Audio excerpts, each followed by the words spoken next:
Good morning, students. Again, today, 9 अक्टूबर, factorisation गुणनखंड। आजकल आप भी तो अंग्रेज हो गए ना, आप भी अंग्रेज हो गए आजकल। फैक्टराइजेशन समझ में आ जाएगा, गुणनखंड समझ में नहीं आएगा आपको।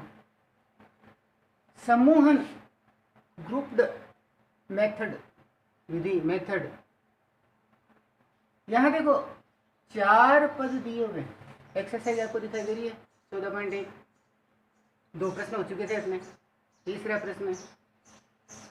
प्रश्न में है गुणनखंड समूहन विधि द्वारा। समूहन का मतलब है कि 4 पद अपने पास है, 1 2 3 4। दो पदों के ग्रुप बना लेंगे। प्रिय विद्यार्थियों, आपने कई और ऐप भी देखे होंगे। कल मैंने उत्कर्ष द्वारा प्रायोजित फ्री ऑफ कॉस्ट कक्षा 8 के लिए मैथ्स का वीडियो देखा।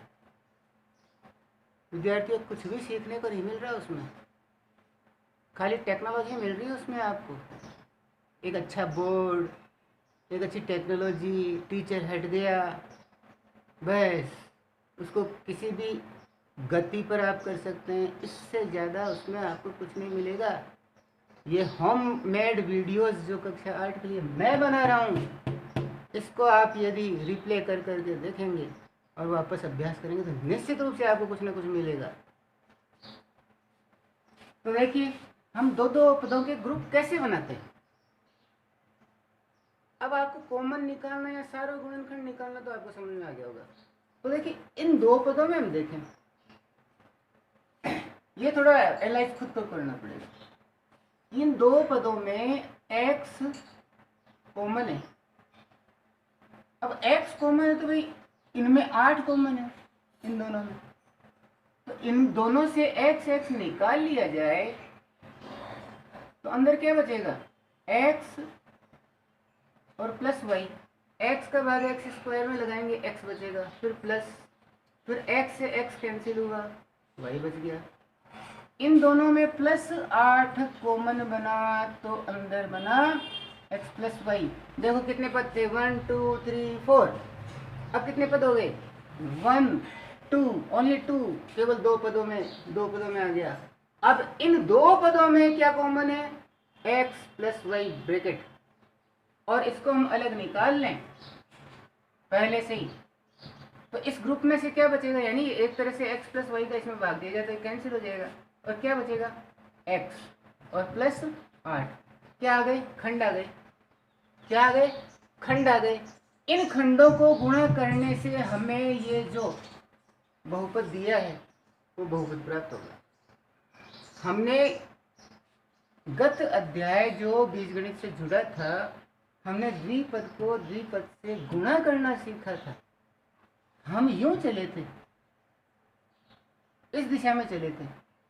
अब हमें गुणनफल तो दिया हुआ है और ये पूछा गया कि कौन से दो द्विपदों को गुणा करने से ये प्राप्त हुआ। तो इसमें हम किस तरह चले, यूं चले। गुणनखंड करना और गुणनफल ज्ञात करना दोनों ही एक दूसरे की विपरीत प्रक्रिया है। देखिए अगले प्रश्न में चलते हैं। यहां पहले 2 पदों से यदि हम x गायब कर दें तो y बचेगा, इधर कुछ नहीं बचेगा।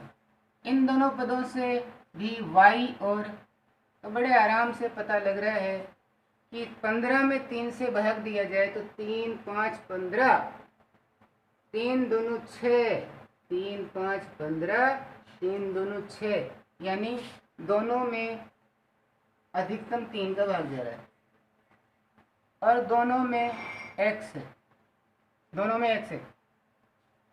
हमने भाग लगाया 3 5 15, और जैसे भाग लगाया तो x से x कैंसिल हुआ, 3 5 15, क्या बचा, y, और ये y हमने यहाँ नोट कर दिया। अब नेक्स्ट चलते हैं। -3 का भाग 6 में दिया 2, x से x कैंसिल हुआ, अल्टीमेटली बचा 5 - 2।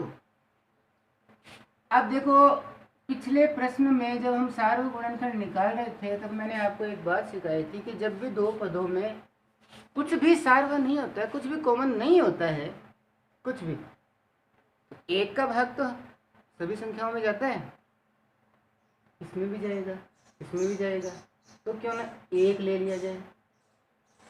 स्टूडेंट्स केवल एक शब्द याद, यदि आप याद रखें कि कॉमन का प्रत्येक पद में भाग लगाया जाता है, तो आप इस गुणनखंड प्रक्रिया को कभी नहीं भूलेंगे। एक का भाग 5y में दिया तो 5y माइनस 2। वापस देखो दो पद हो गए, 1 2 3 4, चार पदों को हमने किस में कर लिया, 1 और 2।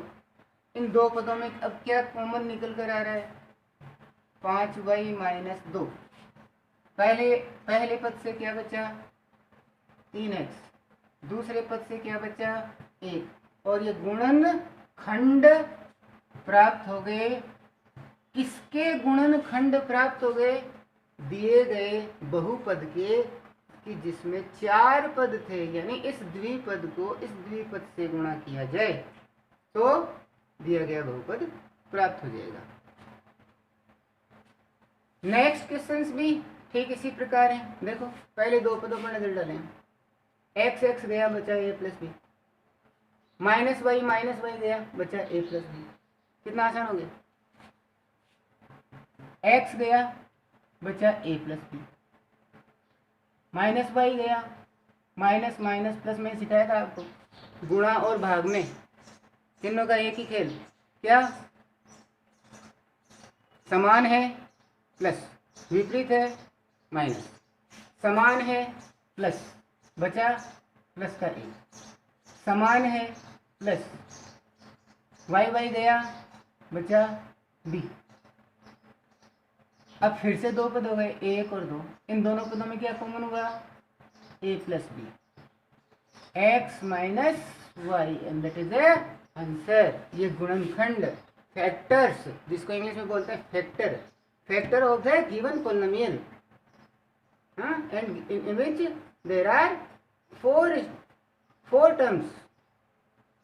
4 terms is converted into 2 terms, and then after binomials द्विपद। चलो ऐसा ही काम यहाँ करते हैं भाई, यहाँ भी 15 आ गया, यहाँ भी 15 हो गया। अब इसमें हम डायरेक्ट, अब हमें थोड़ा अपना विवेक काम में लेना पड़ेगा भाई, अब पदों को व्यवस्थित करना पड़ेगा। देखिए 5 थी 15, 5 25 है, इन दोनों पर गौर करें, 3 5 15, 3 3 9,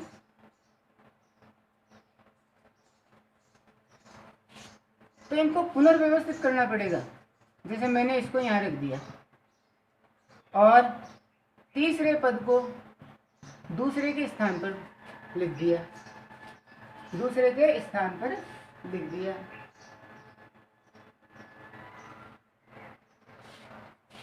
पच्चीस पी, अब 9 क्यू को लिख दो और फिर 15 को लिख दो, यानी आगे के जितने भी पद हैं उनको मैंने उलट दिया, दूसरे नंबर पर, तीसरे नंबर पर, चौथे नंबर पर, ये किया मैंने। अब देखो, अब मुझे पता लग रहा है कि भाई 15 और 25 दोनों 5 के पहाड़े में आते हैं, 5, और दोनों के पास पी भी है, ये पी। अब भाग लगाएं, जैसे मैंने कहा था कॉमन का भाग लगता है, तो 5 3 15 क्यू, क्योंकि क्यू केवल बचा, पी गया, पी गया, 5 25, 5 25। अगले दो पदों में 3 से पूरा पूरा भाग लगता है, तो हमने प्लस के 3 को कॉमन बना लिया, और कॉमन बनाया तो 3 क्यू 3 3 9 प्लस 3 5 15,